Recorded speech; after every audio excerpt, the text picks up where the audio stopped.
Well, now my fire alarm's going off. I don't know if you hear it. It's all good. It was unless good he's burning, for God's sake. You know? Yeah, I know. This podcast was so hot, guys. We torched my partner.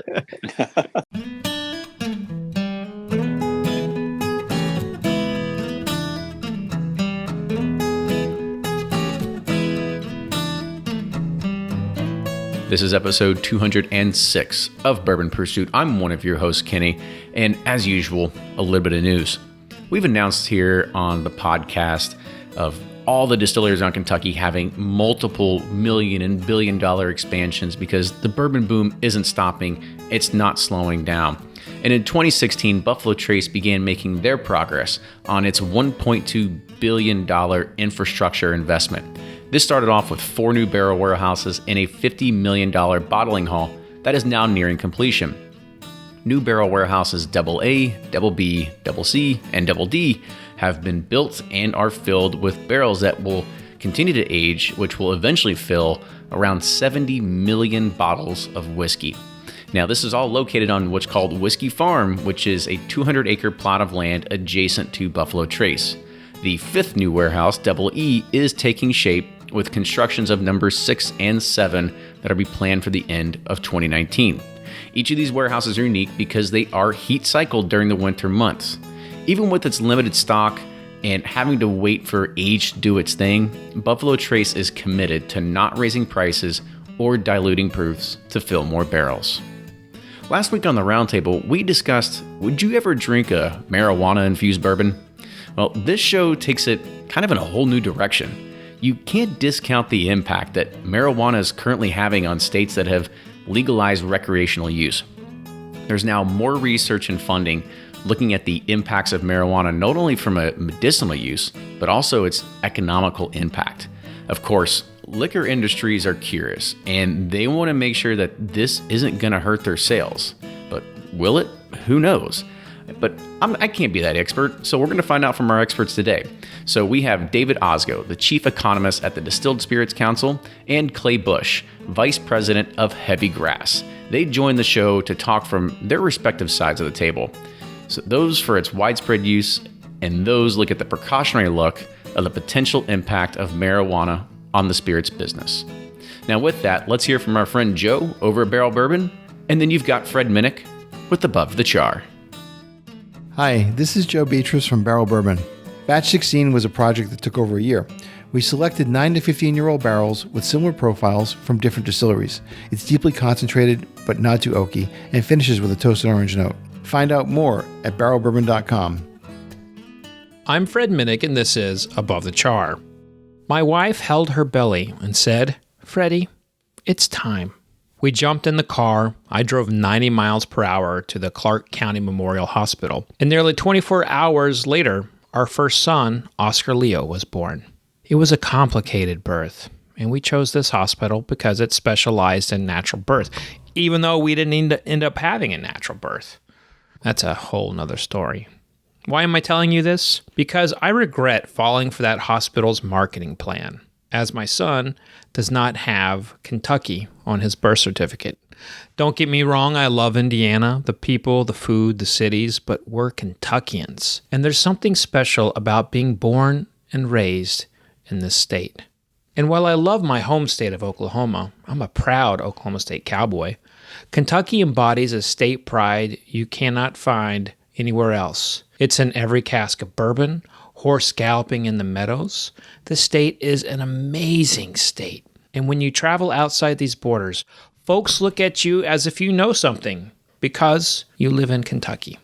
If you're bred, born, and raised here, that's like an extra 10 points of cool. I think there's even a t-shirt for that. But for bourbon in particular, being from Kentucky gives you more cachet. And if you're from Bardstown especially, it's as if you were baptized from the holy barrel of Booker and Parker Beam was your godfather. The gravitas is real, and if you ever drank with a Kentuckian in Bardstown, you know why. It's our mecca, our holy place of American whiskey. And it's important to me that my sons live and love the Kentucky pride. After all, as my wife says, they're the sons of bourbon. And that's this week's Above the Char. Hey, do you have a cool take on Kentucky? let me know. I love this state, as you know. I'll retweet it or share it on Instagram. Hit me up at Fred Minnick. That's at Fred Minnick. Until next week, cheers. Welcome back to Bourbon Pursuit, the official podcast of bourbon. Kenny and Fred here in attendance today, talking about a subject that is, I don't know, it's a little bit hot, a little bit tipsy because it is two controlled substances, and figuring out exactly where do the legalities sort of fit in, where do one compete with one another too, because this is a market after all. And I don't know, Fred, do you think this is just considered the all out sin podcast? Well, if we had beer, yeah, we could be able to throw that on there. And big beer is not a fan of cannabis growth. And so when we look at marijuana and American whiskey, there seem to be a lot more complements than competition. In a lot of cases, a lot of consumers do both. And then, the distillers don't seem to be as afraid of the introduction of marijuana legally as beer companies do and wineries. But at the same time, here in Kentucky, we still have a lot of dry counties, and in some districts, you smoke weed, you're going to the devil. So, we see a lot of like prohibition era mindsets when it's applied to marijuana. Yeah, I typically tend to agree with that. However, the one thing that we have seen within the changing laws of marijuana is that it's starting to break down barriers a lot faster than probably what you see in a lot of things in regards of alcohol too, from California and Colorado, and the whole entire nation of Canada is now recreational. So you're starting to see these things coming, and I think it'll be harder for entities to try to stop slowing its roll, because I guess it's a product that is probably going to eventually make its way out, in marijuana in general, recreational marijuana, to the vast majority of the United States over the next few years. And that is why we have brought in our guest today to talk about this and what could the potential impact be on bourbon. So we have got David Osgo. David is the chief economist of the Distilled Spirits Council, as well as we have Clay Bush, who is the vice president of Heavy Grass. So gentlemen, welcome to the show. Thank you very much. Good to be here. Yeah, thanks for having us. Yeah, so Clay, I'll kind of go with you first. This is a bourbon podcast after all. What's your sort of tie-in with bourbon? Do you drink it? Do you have a few bottles? Is it are you a cocktail guy? What's sort of your avenue? In a previous life, I actually used to help produce bourbon festivals, which is how I met Fred. I've always been a traditional Tennessee whiskey, Jack Daniel's guy, just growing up naturally. And in college, Jack and Coke was always my go-to. That's how I was introduced to whiskey. But as I did more shows in Kentucky, in Louisville specifically, met with Danny Wimmer Presents and the festivals that we did there, because I used to be a promoter with Danny Wimmer. We really got to know and educate ourselves in the bourbon. So I'm a bourbon fanatic. I had a good collection, but being in California, it's hard to find the good stuff. So I'm running out. But a big Blanton's fan is probably my go-to. If I could ever have a one sip of one thing, Blanton would be my go-to. Nice. What about you, David? Do you have a particular bourbon that you gravitate towards, or anything like that? Oh gosh, that's always a loaded question when you're talking to someone that works for a trade association. All right, then we'll blanket it somehow. Let me just say there are a lot of really wonderful products out on the market, and I enjoy most of them. It was about as generic as we can get. That's a very good answer. All right, are you running for Senate in 2022? No, but I'd like to keep my job in 2019. So, although David, I imagine that your plank would be pretty good. You would just be talking about reducing excise taxes and reducing tariffs. I mean, you'd have all kinds of people voting for you with that kind of language.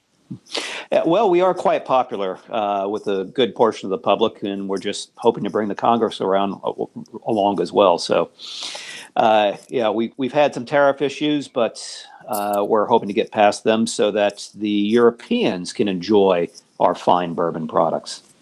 Absolutely. And I think we should also let people get a little bit more familiar with your organizations that you all belong to. So, David, if you could give a little bit of color and background on what is the Distilled Spirits Council. Sure. The Distilled Spirits Council, we represent most of the large distillers and importers of distilled spirits in the United States. So that means we represent the suppliers, either the people, when it comes to bourbon, the people that are actually making the bourbon, or we also represent, Scotch, rum, gin, vodka, all the distilled spirits. So if it happens to be an import, we'll represent the importer as well. And we have an organization here in Washington, D.C. We have a public affairs staff. We obviously have a number of government relations people.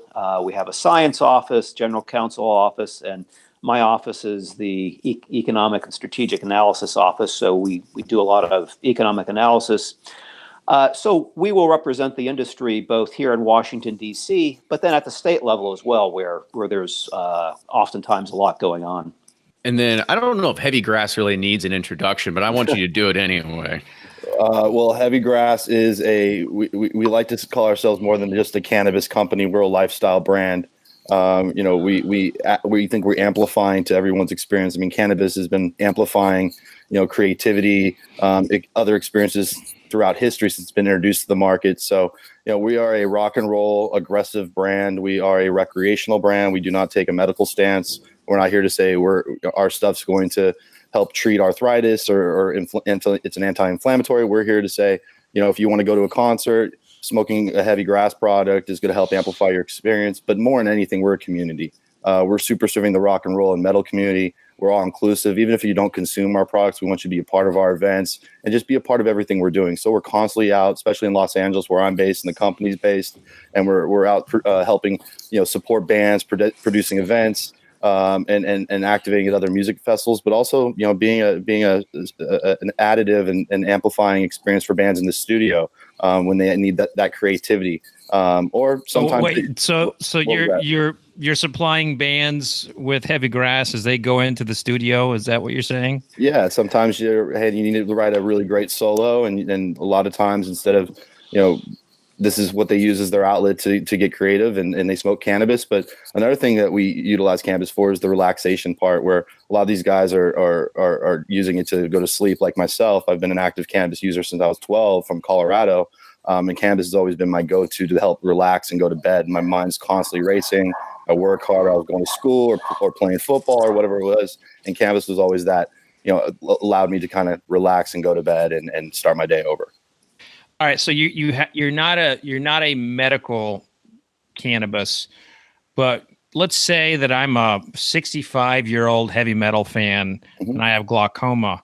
Could I enjoy your product at a concert and maybe have some side benefits of the medicine? I'm sure you could, but we're not going to out there basically tell you that this is going to help with glaucoma. If you're smoking cannabis in that realm, we're expecting you to go out and it's adding to your, I'm a big, we call whiskey and weed pairing. So I constantly like pairing my whiskey with my Jack and Cokes if I'm going to a concert. So it adds to my experience. It creates a different euphoria for me. And that's always been a part of my culture and the way I've experienced live music. So I think for a 65-year-old heavy metal fans going to an Ozzy Osbourne concert, he's probably has a cannabis alternative that's helping with his glaucoma, and he's a part of our community just to hang out and enjoy the concert with us. So, David, you heard that side of things, and the spirits community, is very, very much about drinking responsibly, consuming responsibly. Is there a concern from the Distilled Spirits Council, that the connection, the combination of marijuana and spirits, could lead to a non-responsible experience? Well, obviously, any product can be consumed responsibly, and any product can be consumed unresponsibly. You're right. We discourage. We encourage responsible drinking. If you think you have a drinking problem, or if you think you're going to have a few drinks and drive, we discourage that. Uber is a wonderful lifesaver for a lot of people. So you have a lot of options today in order to keep your consumption of anything responsible. Now, Clay, let's go back to something you said. You said you started smoking at 12. Now, Yeah. that even by today's standards, that would be pretty well illegal. I mean, yeah, I mean, very much illegal. And even in Colorado during that time, it was illegal. I still remember and this is not the way you're supposed to consume and introduce yourself to a product. Just like when you're drinking whiskey for the first time, you're not going to the backyard moonshiner to try it for the first time to get the ultimate experience and really get the benefits of what you're looking for. I know alcohol is a slippery slope when it comes to that, but cannabis kind of falls into a different category in our eyes. You know, to David's point, we're about healthy consumption as well and safe consumption. You know, medical drugs do not drive warnings on their bottles. You know, we have warning labels on ours. The alcohol industry constantly does great advertisements pushing safe consumption and driving and drinking and driving responsibly, or calling the Uber like you mentioned. So we're just a little different when it comes, because we pair, and I know when you don't want to pair with alcohol with traditional prescription drugs, but I think, you know, when you look at cannabis and data kind of shows the story where there isn't really any data correlating a cannabis consumer to a death in the history of the product. There's plenty of correlations that kind of can bring other products into it, especially the prescription drug business, the fentanyl and like the Oxycontins and the different types of opiates. That's an epidemic, and that's really why I think cannabis is kind of coming as an alternative now with the way technology's caught up. People are educating themselves and saying, hey, this may have been a prohibition product for so long because it maybe have messed with so many other categories like the paper industry and the logging industry at the time, and now the prescription drug business. So it's an exciting time. It's all about education. That's what we're all about, is just educating people on our product. At the same time, we're not a medical product. Now, to be clear, there have been, according to the DEA, there's not reported overdose deaths in marijuana, but there are deaths that are linked to, overuse and driving. The Arkansas Department of Health just issued an advisory on cannabis. So there are some things there where overconsumption can be fatal. And there's also some studies that show that the use of marijuana at a certain age can, trigger schizophrenia in some people. I mean, David, when you see those things, and when the spirits industry hears those things, and they hear the discussion of it, there's not as, marijuana is not as fatal as alcohol. Is there a sense of, I don't know, pushback from the alcohol industry to, that, because at the end of the day, a lot of these marijuana, when you're talking up marijuana, they a lot of times push down on spirits. Yeah, I mean, let's be clear. Obviously, impaired driving is a big concern of ours, because what tends to happen is right now we have a breathalyzer out there. Breathalyzer technology has been around for, 50, 60 years now. In fact, it was the Distilled Spirits Council and some of its predecessors that actually invested the money that developed the original breathalyzer. What tends to happen now is if someone is pulled over with a suspicion of DUI, you can do the breathalyzer fairly quickly. If they test positive for alcohol, all automatically becomes an alcohol impairment, because they simply don't have the ability to test for anything else.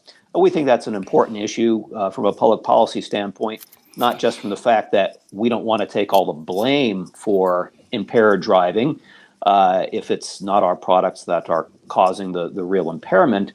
But we just think that from a public policy standpoint, you need to know what people are doing. You need to know in order to, because so much of trying to reduce abusive drinking or abusive consumption of anything is to know what people are doing, and then you can properly educate them.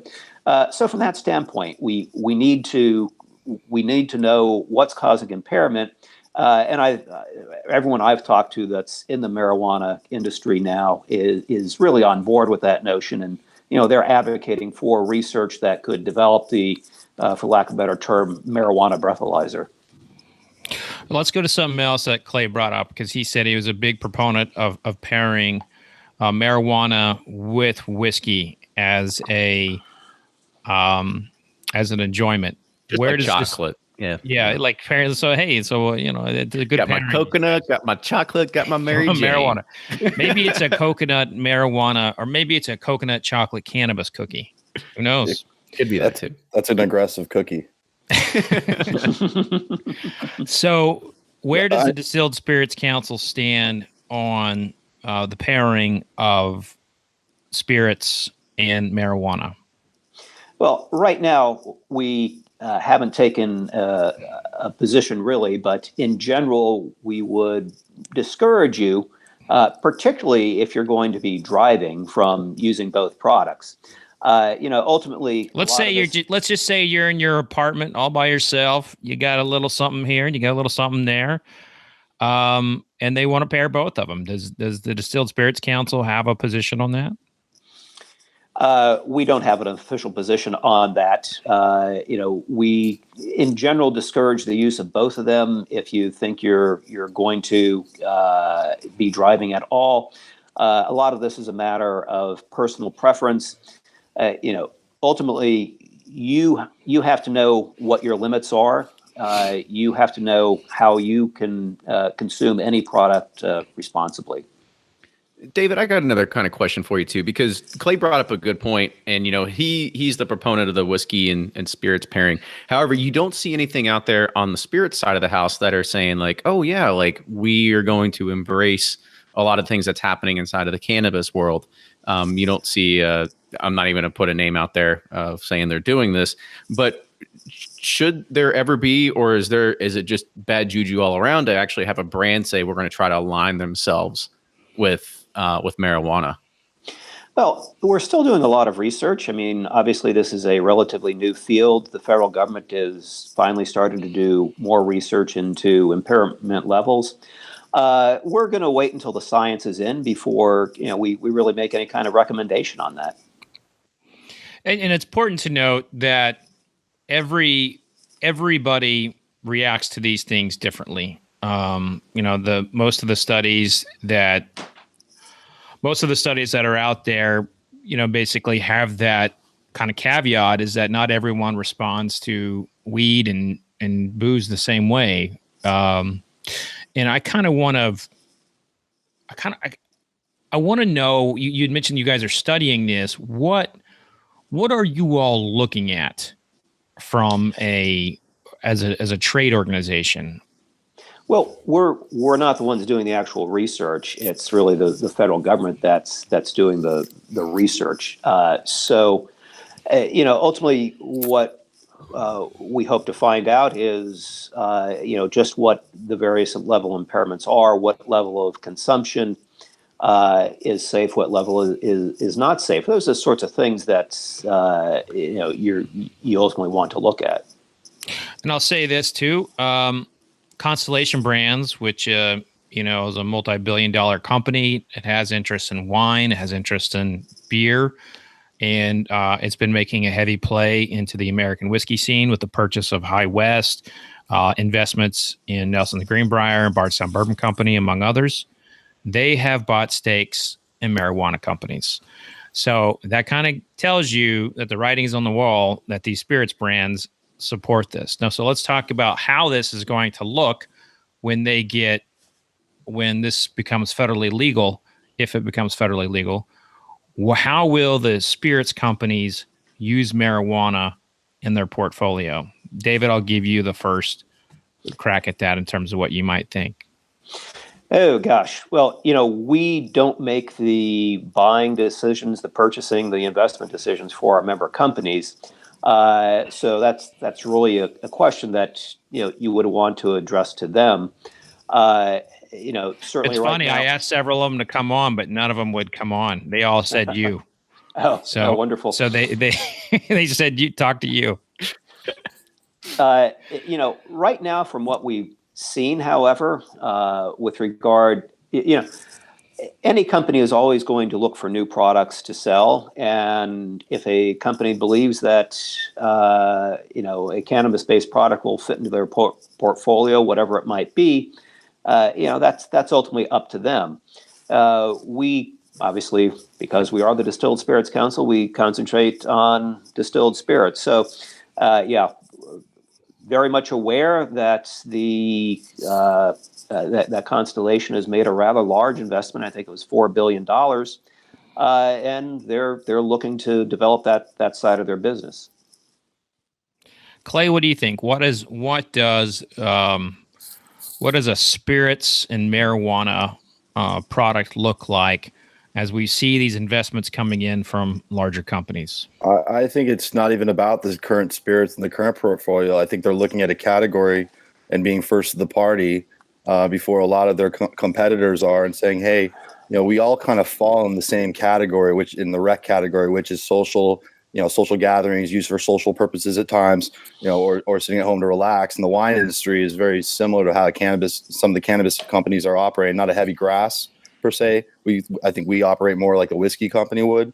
But I think Constellation going in is looking at it as we're going to go in and be first to the party, where they can own a category and leverage what they already know. I mean, these companies know massive distribution. They know how to market brands. They know how to deal with compliance issues and work about legalities.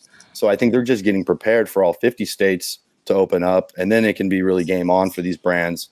I think with CBD and the Farm Bill passing and all these things that are just happening now recently with legislation, I think you're going to see not a lot of infusion products in the spirits industry, because I don't think they're going to allow that to be legal yet.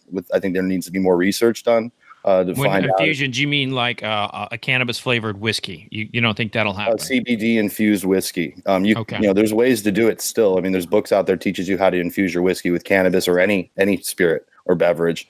But I think it's not going to be necessarily that coming first. I think they're going to introduce a new product through their umbrella somehow, which could be different than another Constellation wine product.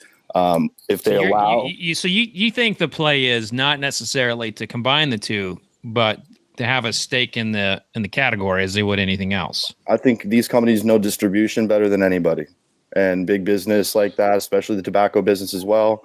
They're going to come in and put real infrastructure on a mass scale once all 50 states open up. And Altria just invested on the opposite end on the tobacco side. Not to jump around, it's a different conversation. They're doing the same thing in Canada as well, and getting prepared. It's a very unique time to see those two companies go up there and throwing down billions of dollars into the category. Clay, there's another kind of thing I want you to really touch on just a little bit, because we are really an education program, and I'm sure there's a lot of people that are going across the United States. We are on PBS and all these other educational funded places. iTunes, the new home of PBS. But there's I walk around downtown. It could be in Kentucky. You could be in states that aren't legal, yet you see signs that says like, "Oh, we now carry CBD oils." Yeah. Give people an idea of like, what does it stand for, and really what is that product versus the traditional, what people really think what marijuana is. The difference is basically the psychoactive. CBD has zero psychoactive properties, so it can be used strictly for the health benefit side of cannabis and the product in the cannabis. So, there's different cannabinoids that go into the plants, and different plants out there that do different things and provide different reliefs. So the CBD can be extracted, and it's not necessarily a smokable. I mean, you have CBD vape pens out there for people that want to consume it that way, but a lot of it's going into topicals, creams, more health and wellness side. A CBD pill, for example, can help you stay focused and help with the anti-anxiety at the same time. So, but without you feeling like you're quote unquote stoned, right? The THC side, which is still federally illegal, is the psychoactive side, and that's the stuff that makes you feel high.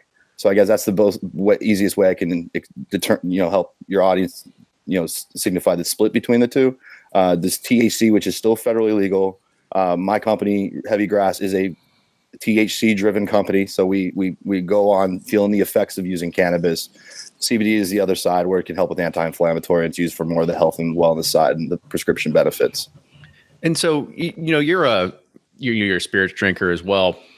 Kind of talk about what you think that your business has had on, and if you think it actually has an impact on the spirits industry as well. I mean, when people have a choice, they're going to go to the store and they're going to see two things on the shelf.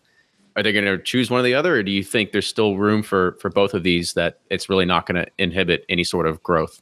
I mean, me personally, I don't think it really inhibits. I know that for some people, they'll use cannabis and only consume cannabis that night, but those people are trying not to drink. So those people already understand. And the big thing is understanding, educating ourselves on consumption, which we've talked about a lot. David brought it up.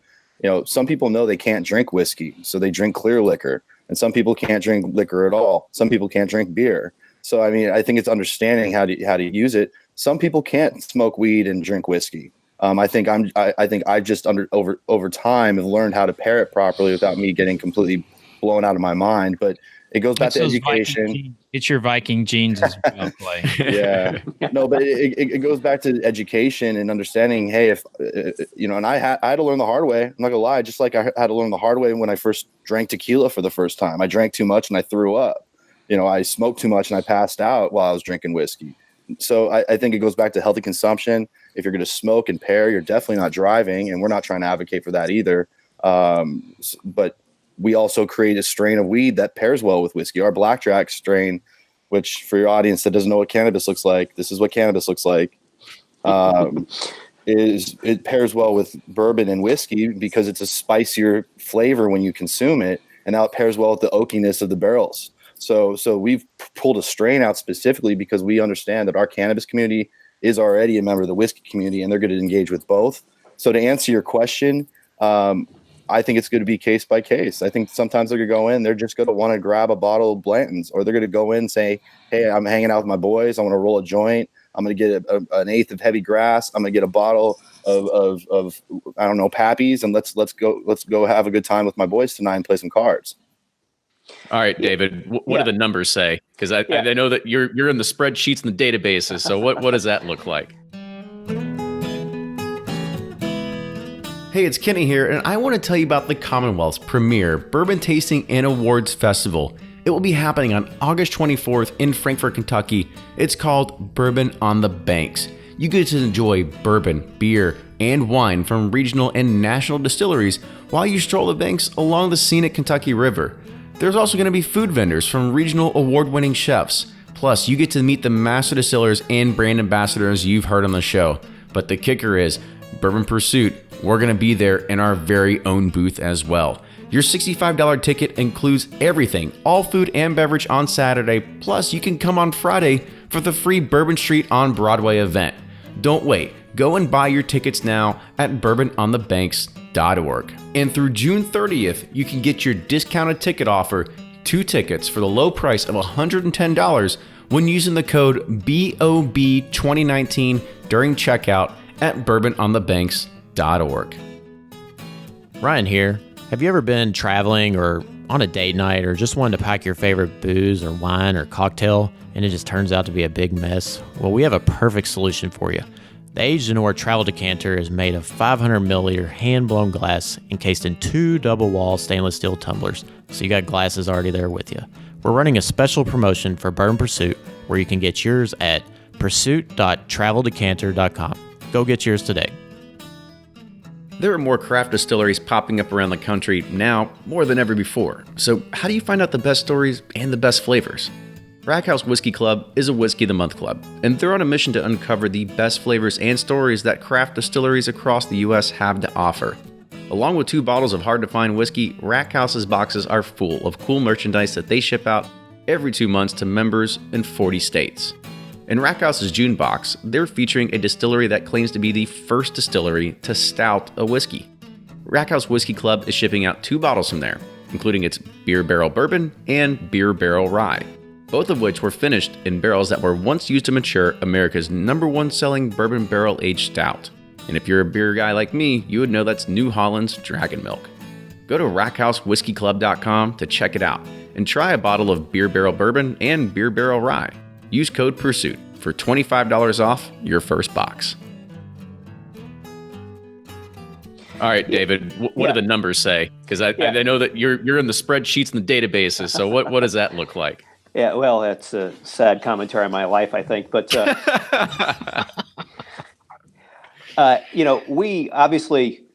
we have followed this with great interest for a number of years now. And we've looked at the 3 states that have the longest history of recreational legalization, namely Oregon, Washington State, and of course, Colorado. And in all three of those states, we see no impact on our product. In fact, we took a look at the only way you could really determine what's happening to spirits, beer, or wine volumes, for that matter, is to look at the excise tax collections, because that's really the only source of data that's going to include the entire market. And when we've done that, we see that, well, gee, distilled spirits consumption on a per capita basis since the legalization of recreational marijuana in those three states is up a little bit. And then when we've been gaining market share from beer for, God, the last 9 years, and probably, 15 out of the last 16 or 17. When we look at total beverage alcohol consumption in those states, we see that on a per capita basis, it's either roughly flat or up slightly. So there's really just no evidence in those three states that marijuana legalization has had any impact on us whatsoever. Okay, well, I guess we can just end the podcast now. We got our answers. But I like but to that point, I like to blame if the beer. I know the craft beer industry is one of those categories on a national scale. And David, you know a lot more about this than I do. If that number's falling, I can blame craft beers because they're cannibalizing themselves. You know, there's too many options out there. There's no brand loyalty. And when you have that, it's the Wild West and it's segmented. And that's just my opinion, but you can probably talk better to that. Yeah, well, obviously I have counterparts that do the same thing that I do for the craft beer industry, as well as for regular beer. And they say the same thing, that, yeah, beer is down, but when we look at the states that have legalized marijuana, we don't see results that are any different from states that don't have legalized recreational marijuana. So as a result, they don't tend to really be so concerned. They haven't seen any impact from the legalization of marijuana. The results are always the same, regardless of whether or not it's legalized or not. So I know that a lot of people claim that marijuana is supposed to have this massive impact on beverage alcohol. Who knows? Maybe one day it will, but again, when you look at the states with the longest history, it is not. And, particularly with Colorado, wow, when you look at could you imagine a product becoming more socially acceptable than marijuana in Colorado right now? It's no one has a problem with you using marijuana in Colorado. So, I think we're getting some wonderful data from Colorado right now, just because, in my mind, it's almost a fully developed marijuana market. When you look at the rate of growth and whatnot in retail sales, it's declined, or it's not. The rate of growth is slowing fairly dramatically, which is more or less a sign of a developed market. Yep. And pretty clearly, it's not had any impact on beverage alcohol sales. David, kind of another question about that. You had talked about claims and what people say. What are some of those claims that maybe people were worried about, that they want you to lobby against, to say that marijuana could impact their distilled spirits sales? Yeah, well, first off, there has never been an effort, at least on the part of the Distilled Spirits Council, to try to hinder in any way, shape, or form marijuana legalization. We typically don't take a position on it. We do have several recommendations which the marijuana industry agrees with. We want fair taxation. We'd like to make certain that there are, we have an advertising code. We advocate for sensible advertising code, and we advocate for keeping it out of the hands of younger people. Just really sensible regulations that, to be honest with you, from what I've seen, most of the people advocating for legalized marijuana agree with. So, from that standpoint, there has never been. I know I've heard rumors about big alcohol trying to stop marijuana. Well, I guess you can consider me part of big alcohol, and we've never had any such effort. And I haven't heard that either to counter that. I haven't heard about big alcohol or really the spirits industry trying to handcuff our growth. It's really been the prescription drug industry handcuffing us in other categories outside. I've heard rumors of certain craft beers and certain big beer business, but it's really, I haven't heard much of it. I've heard it all on the other side, on the prescription drug side. Well, there were, I can't remember the exact story, but it was when Bernie Sanders was running, and there were some distribution companies that were that their emails became public or something like that, and that's really where the big alcohol against marijuana came in. I've had, David, do you remember that? I do know that the distributors from time to time have voiced their opinion that, you have a 3-tier system for beverage alcohol. Wouldn't it be great to have a 3-tier system for marijuana as well? I think that might be really what you're getting at. And, it's only natural that, they would want a piece of the business. Yeah, I'm trying to find it here, and this was not something that I had at the top of my head. Well, while you look for that, I'll throw another question to David, because there was a question that came up in the chat. You talked about Colorado and how it's been sort of sweeping, and it's just part of the culture, and it hasn't really had a whole lot of impact on the economics of spirits themselves. There was a question that says, but if you work for a national company, it could actually prohibit them from utilizing marijuana within inside of their state because it's against the corporate drug policy. So I have no idea really what the demographics are of big companies that are based in Colorado, or if there's the workforce works for national companies that wouldn't allow that. So how accurate do you think that data really is? Real quickly, it was a part of the WikiLeaks dump, and there was evidence in there that they were trying to undermine marijuana legalization, and it was largely connected to Bernie Sanders' belief in ending prohibition on marijuana. So that is accurate. It was the people linked to it was the Wine and Spirits Wholesalers of America. So go ahead. Now, what was the question again? About the data accuracy of Colorado residents. If you're a corporation, and particularly if you're operating heavy equipment or something of the sort, you have the right to protect yourself. I mean, you're out there, you have potential huge liability. Is it right for them to have a zero tolerance policy? That's a difficult question. If they are going to be working, if you're going to be working for a company, and there's the potential that you could do some sort of physical harm, that's every corporation's worst nightmare. No, absolutely. And there was another question that came in the chat, and this one is more directed at Clay here, and it was talking about kind of like experimentation and figuring out how are you mixing or infusing. And he said that there is a blueberry weed infused vodka that's out there. He's got one that's a nightcap that has a relaxing CBD oil in his brandy. Do you sort of see this as the future of what people can experiment with, kind of using their own oils and their own stuff? I don't know legally where he could sell that.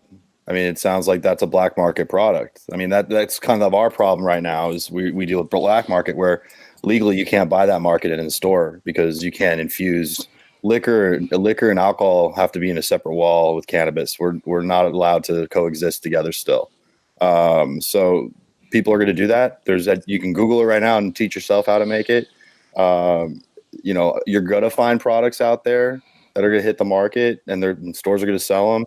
I live in Venice Beach, and there's a ton of black market products out here that are just normally sold down the street that are in regular stores, just because it's the part of the culture here. So I think until we get a real full legislative kind of structure around it, just like the ABC laws and all that, you're going to have kind of the Wild West with us for the moment until more states open up and the government kind of creates some structure with us.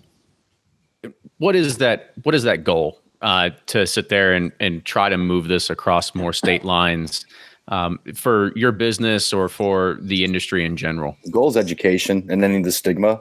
The problem is you have stoner stigma and the Cheech and Chong moments and all that stuff, which is a part of it. That's Reefer Madness. Reefer Madness. That's what I remember. It's funny because our company, we take Reefer Madness and we use that as our advertising campaign. So we've kind of flipped it where, it's bad, dangerous, stay away. It's cannabis. It's going to ruin your life. Like, no, it's education and understanding the incredible benefits of the plant, depending on who the user is. And if he's properly educated, he can find something that may. And our battle's never been with the spirits and beer industry, at least on my side. Our battle's 100% been on the prescription drug side. So, for us, it's just ending the stigma where I can call my homies at any of these whiskey companies and saying, hey, let's do an incredible collab together. Let's bring in some artists. Let's do some art. I'll bring some Fred comes in and he does a whiskey tasting and I can bring a cannabis expert in. We do a cannabis tasting and collide them.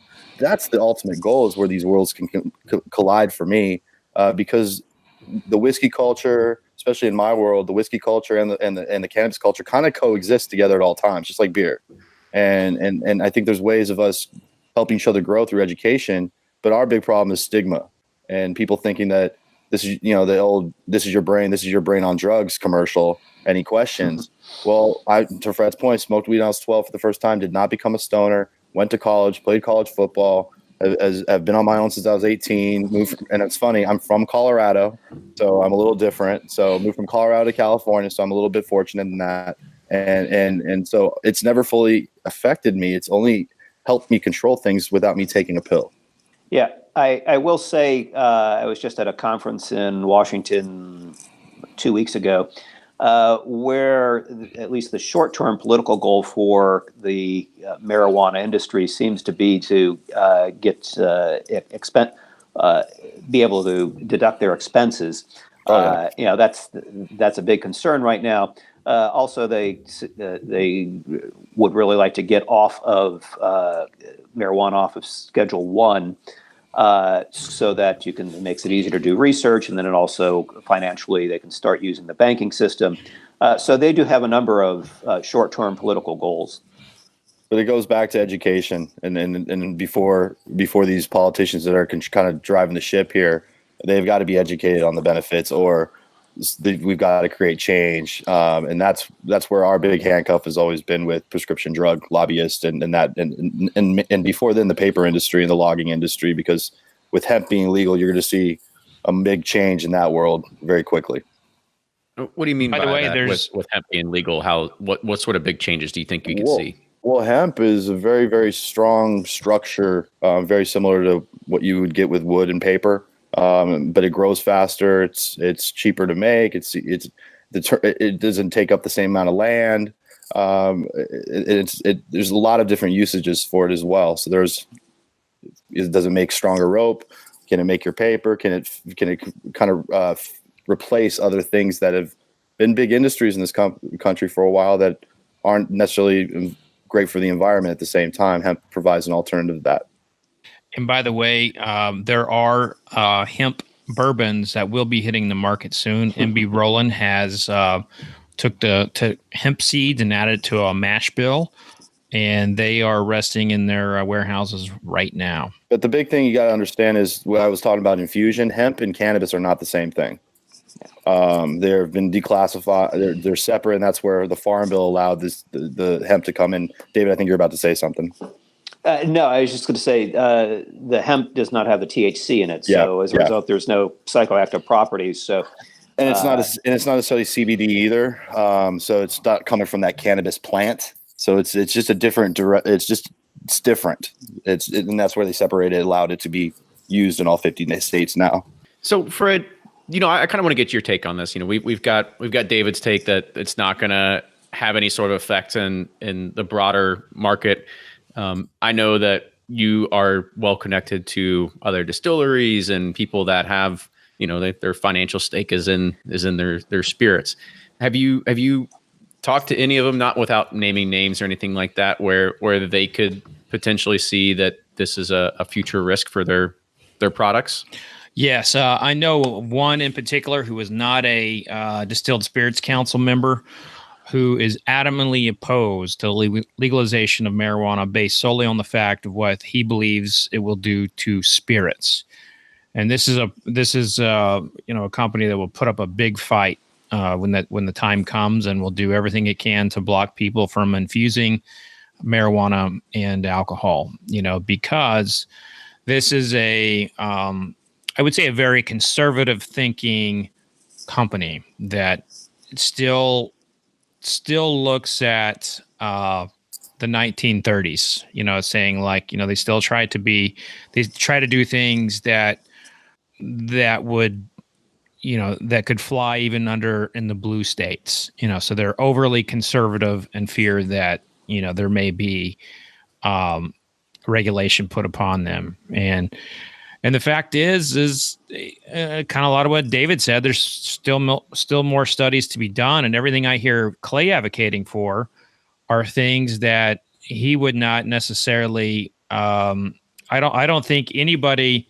Once the marijuana is in someone's hand, and once the spirit is someone's hand, that then becomes an individual responsibility. I think what you're going to see the spirits community do is, I think you will see a rift between the combination of those two things in a bottle, and that the marijuana infused bourbon, the marijuana flavored vodkas and stuff. I think that's where you will see more of the fight go on within the spirits industry. And I guess the question for you is it really a question of the spirit in general and the category and classification, or is it a pocketbook? Because as Joe goes to the store to figure out what he wants to do this Friday night, you got a bottle of bourbon, or you got an eighth of weed. What's the choice? Is that what they're really worried about? That's a good question, David. Go ahead. I will say, oftentimes when you look at survey data, it indicates that, yes, these cannabis and alcohol are very much substitutes. However, when we've done focus groups and you ask people who are marijuana users about their use of alcohol, oftentimes they're confused by the question, because they say, well, cannabis is cannabis, marijuana is marijuana, and alcohol is alcohol. And we use them on different occasions. Now, obviously, there's always going to be some overlap, without a doubt. But I think perhaps the instances of overlap, and therefore the substitutability, are a little bit overblown, and they're just not what people actually thought that they were. So you said occasion. So like a 3-year-old's birthday party, is that not the occasion for ripping J's? Where you should be using either one of them, but yeah. Clay's like, I don't know about this. It blows my mind, because this is a category. It's the data's out there. This is going to be federally legal at some point. Like the majority of the states of the union right now are at least in a medicinal state right now. This is going to happen. If I was an alcohol company, just like Constellation's doing, I'd be learning everything I would about it, so I can be the go-to of these cannabis consumers. If there was a brand out there that said, hey, pair your whiskey with us, and it competed with my go-to, I would give it a serious consideration, because they're connecting with me on a personal level now. And to me, that's how you connect to a consumer. Yeah, absolutely. With that, I think we'll start wrapping up. And Fred, unless you had any other questions that you kind of want to tailor it off with. I want to delve into this pairing a little bit more, because I think for a lot of people who regularly pair their steaks with bourbon, they're having a hard time figuring out how the hell do you pair smoking weed with whiskey, because you smoke a cigar. That's just it. A cigar has flavor on the a cigar has a flavor on the leaf. Are you suggesting that you guys have flavor on the plant has a flavor? So we all have unique flavors. You have the strains, right? So the big thing in cannabis right now is we're trying to get away from the whole. If you don't know what indica, sativa mean, indica is more of the relaxation, kind of put you to sleep strain, and the sativa is more of an upbeat, creative, keep you up. Thought process control, and then you have these hybrid strains, which are more body highs, and they can lean one way or the other. But there's flavor profiles in these cannabis strains, so there's just like when you taste bourbon, Fred, you get hints of cinnamon or chocolates or something like that. We'll get fruity flavors. We'll get taste of orange and citrus and lemons and blueberries. And because the process of the cloning of these things now is there's flavoring starting to go on organically through other things, especially when you go into the extraction market and we're pulling flavors out of the plant that are organically in the plant that make it taste like, juicy fruit.